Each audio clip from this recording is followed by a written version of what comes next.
नमस्कार, मी योगेश सोहनी. कॉकटेल स्टुडिओच्या तोंडी परीक्षा पावर्ड बाय मनोहर सुगंधी या कार्यक्रमात मी तुमच्या सगळ्यांचं स्वागत करतो. आनंद दादा आहे, आनंद इंगळे आपल्यासोबत. नमस्कार. त्याच्यासोबत आपण रॅपिड फायर खेळणार आहोत. अत्यंत गेम सोपा आहे. रॅपिडली प्रश्न विचारणार, तू त्याची रॅपिडली उत्तरं द्यायची, कुठलं एक्सप्लेनेशन नाही. आणि जर का एखादा प्रश्न तुला सरेंडर करायचा असेल, उत्तर नसेल द्यायचं, तर हे 100% डार्क चॉकलेट आहे. बरं, तर ते डार्क चॉकलेट खायचं आणि तू प्रश्नांची उत्तरं दिल्यानंतर तुला हे हॅम्पर देईल. पहिला प्रश्न आहे, मुंबई का पुणे काय आवडतं? पुढं.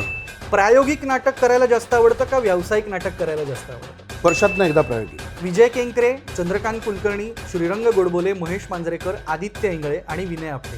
तुझा आवडता दिग्दर्शक कोण? विजय केंकरे. ओके. खरे किंवा पटणारे किस्से पुढीलपैकी कुठल्या व्यक्तींचे वाटतात? ऐकल्यानंतर संजय मोने, प्रसादोक का पुष्कर श्रोत्री? पुष्कर. ओके. जास्त एक्साइटमेंट कधी वाटते, नाटकाच्या शुभारंभाच्या प्रयोगाच्या वेळेला का चित्रपटाच्या प्रीमियर?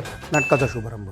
जास्त कुठे रमतोस, पुण्यातल्या स्वतःच्या घरी का संजय मोने यांच्या घरी दादरला? पुण्यातल्या स्वतःच्या घरी. सूर्याची पिल्ले, व्यक्ती आणि वल्ली, नकळत सारे घडले, एकदा पाहावं करून, 9,57,00,000. तू असंख्य नाटकं केलीस, पण ही मोजकीच आत्ता घेतली. तर त्याच्यापैकी तुझं आवडतं नाटक कुठलं तू केलेलं? अर्थातच नकळत सारे घडले. अशी एक गोष्ट कुठली आहे जी तुला खूप लोकांनी सांगितली आहे पण तुला ती करायची नाही किंवा चेंज करायची नाही? वजन कमी कर.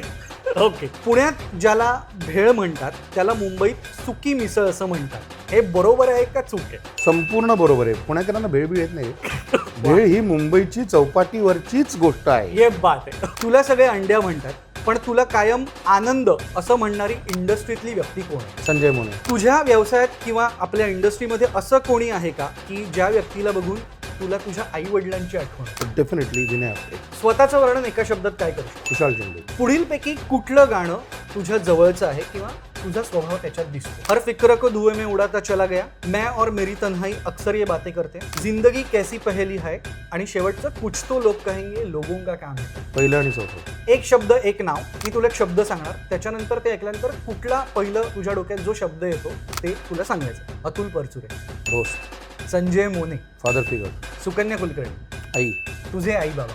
आई बाबा. लास्ट सेगमेंट, कापूर, उदबत्ती, काड्यापेटी, फुलवात, ज्योत, अष्टगंध आणि अत्तर अशी मनोहर सुगंधीची वेगवेगळी प्रोडक्ट्स आहेत. प्रत्येकाचा गुणधर्म वेगळा आहे. मी नावं सांगणार, कुठल्या नावाशी तो गुणधर्म मॅच होतोय किंवा जवळचा आहे ते तू सांग. पहिलं, वैभव मांगले. काडेपेटी.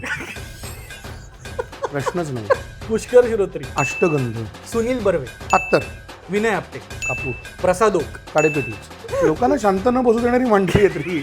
मी माझं नाव असलं तरी काडेपेटीच म्हणलं असतं. शेवटचं नाव आहे जितेंद्र जोशी, फुलवात. तुला कोणा तरी इंडस्ट्रीतलं एखादं सांगायचं तर उदबत्तीची उपमा किंवा ते कोणाला डेडिकेट करते? ते खूप आहेत रे. खूप. गदी माडगुळकरांपासून, आशाबाईंपासून, लताबाईंपासून सगळेजण. Thank you so much. Thank you so much. यालाच खूप कमाल उत्तरं दिलीस. वा. तुला हे मनोहर सुगंधीकडून आम्ही हॅम्पर देतोय. थँक्यू. आणि ह्या सगळ्या प्रोडक्टचा तू वापर कर.